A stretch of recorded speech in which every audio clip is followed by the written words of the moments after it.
For more information on today's program, contact Erica Taylor Montgomery at threegirlsmedia.com. Now, back to Punch, Media and Marketing Made Easy on the Bay Area's business leader, AM 1220 KDOW. Welcome back to Punch, Media and Marketing Made Easy. I'm your host, Erica Taylor Montgomery, and in round one of Punch today, we are talking advertising strategies. Our guests are Reed Stone and Sean Walker of the Hero Farm, which is a marketing, strategy, and design company that's based out of New Orleans. And if you have questions about advertising, this is a terrific time for you to call in. We have a toll-free number for you. It's 800-516-1220. That's 800-516-1220 to get your questions answered about advertising. So, Sean and Reed, let's talk a little bit about guerrilla marketing. You mentioned before the break that you could do something crazy like, branding a sock and putting it in a dryer at a local laundromat for people to find for something different. But I think a lot of people don't really understand what guerrilla marketing is and how that is different from traditional advertising. Maybe you could explain. Well, let me tell you, guerrilla marketing is probably one of the funnest things for a marketing agency to do, just because it's a chance to do something different. And so while everybody else is screaming at the consumers in one way, you basically go the complete opposite direction. You do something that stands out. And so basically guerrilla marketing is a tool where you connect with people in unconventional ways and places that they're unexpected.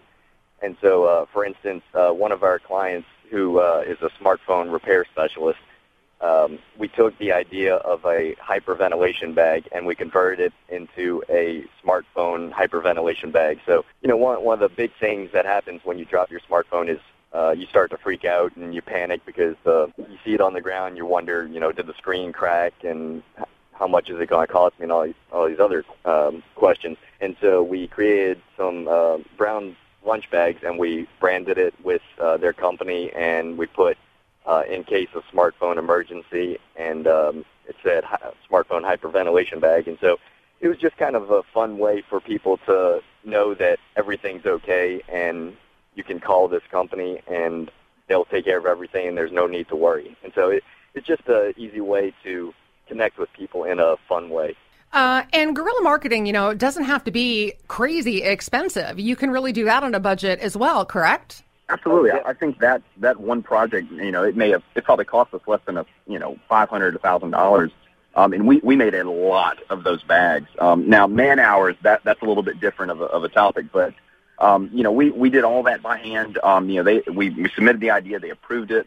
And this was something, if they had come up with it, on their own, they absolutely could have implemented. But and this kind of touches into your next question, which is, a lot of times it's just, is it worth all the time it would take to do all these different channels of marketing and come up with kind of some of these guerrilla ideas and implement them? Or is it more feasible just to hire an agency maybe like us or like you to do this on your behalf?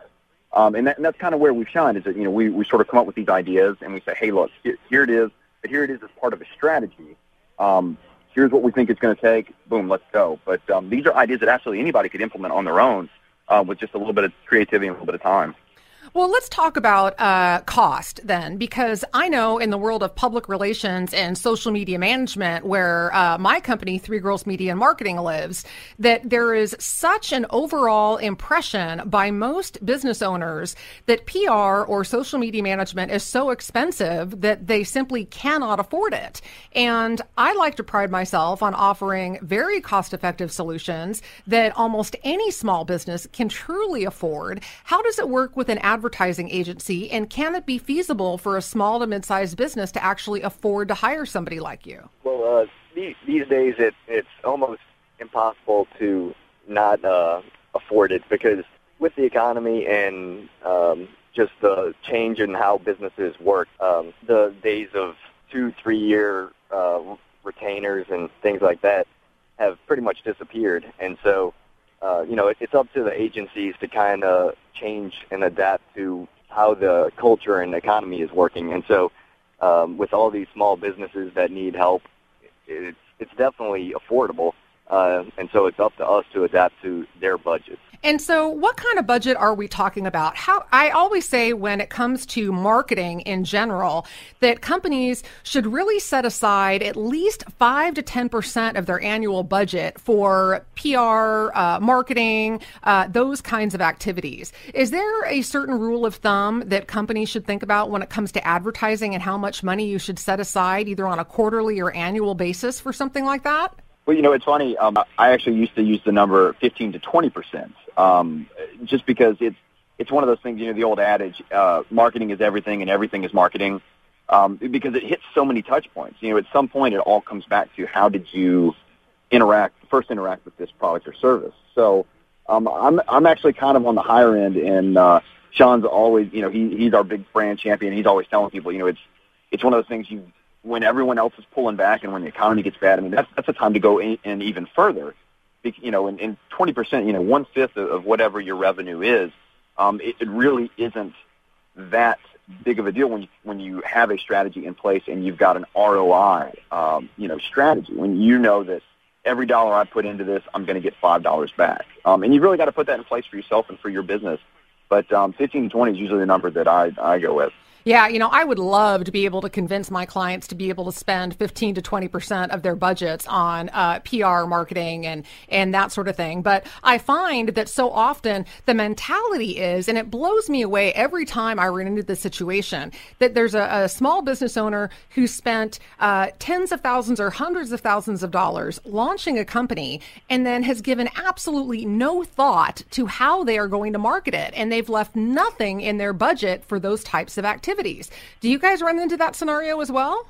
Absolutely, all the time. It's really amazing, and that's been a couple of clients over the last 2 years, I would say. That they've put their heart and soul into this thing, and then it's like, oh wow, we have it. We open the doors, and they didn't just come rushing in. Now what? And so it's really funny because, and I'm sure you've probably experienced this too. Every client that comes through the door is a fire drill. Everything it had to been done yesterday, 2 weeks ago. We're losing money every day, get it out the door, and so the old way of doing things, and Sean and I actually, we met at an agency previously, and, we were kind of spoiled because we would take a week or two to do this brand development and really get some research in and really come up with a strategy. And nowadays, we've got, less than a week, less than a couple of days to brand, maybe it's a brand name, maybe it's coming up with a new product or new version of the product. And then get it out the door, get some things in place to kind of get people exposed to it. So, absolutely, it happens more often than I think people like to admit. Yeah, well, unfortunately, we're just about out of time. But Reed and Sean, I want to make sure that people know how to reach you. So, what is the best way to get a hold of you at the Hero Farm? Well, they can find us on Twitter at Hero Farm, HEROFARM. They can email us at signal, SIGNAL, at hero-farm.com, and our website is hero-farm.com. Fantastic. So hero-farm.com is your website address. And one more time, what's your Twitter handle? Hero Farm. Hero Farm for Twitter. Fantastic. Sean and Reed, thank you so much for being on the show today. I really appreciate your time and your expertise, and I hope everything goes well in the aftermath of Hurricane Isaac for you. Hey, thank you, Eric. We appreciate it. You bet. All right, guys, take care. I appreciate you being on. Thank you. All right, coming up after the break, we're going to switch topics for round 2 of Punch. We're going to be talking about what you need to know about SEO. What exactly is it, and why should you, the local business person, care? That's coming up next on Punch Media and Marketing Made Easy. I'm your host, Erica Taylor Montgomery, and this is AM 1220 KDOW.